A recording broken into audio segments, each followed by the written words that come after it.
We're here with Dr. Blair Rhode, founder of RoG Sports Medicine. Dr. Rhode, it's rare for a company to require the surgery center to take ownership of the instruments in order to perform the surgeries. They're usually consigned to the surgery center without any additional cost. Why should a surgery center take ownership of equipment that carries no reimbursement?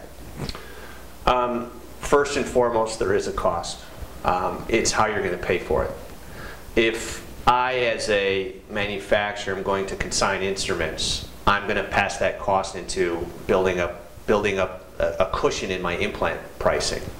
I believe in transparency. I'm a surgery center owner myself, and I always ask prices.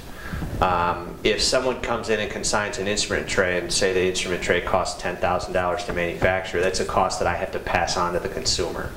Now, if I'm someone who's going to use, one and done, I'm going to use this tray once and not use it again, then fine, I think that consignment's appropriate.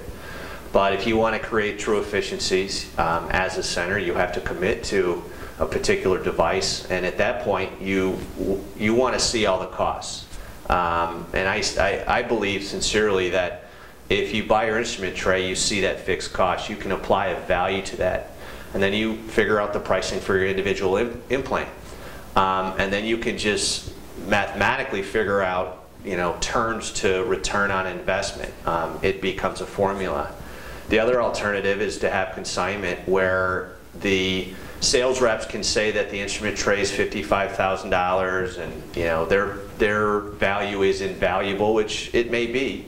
But if you're willing to pay that, fine. But if you want to become a value-based consumer, you can look at it this way. The average reimbursement for a rotator cuff repair by Medicare is approximately $900 and change. We have shown using our implants, you can save upwards of $600 per procedure. So you're almost doubling your money.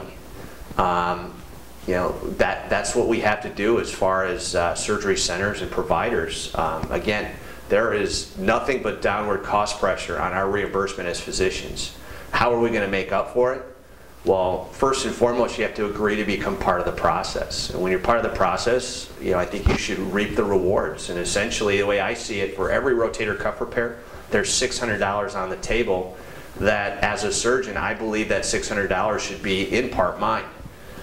When we start thinking in those terms, we can start taking back our field and being paid what we believe we're worth.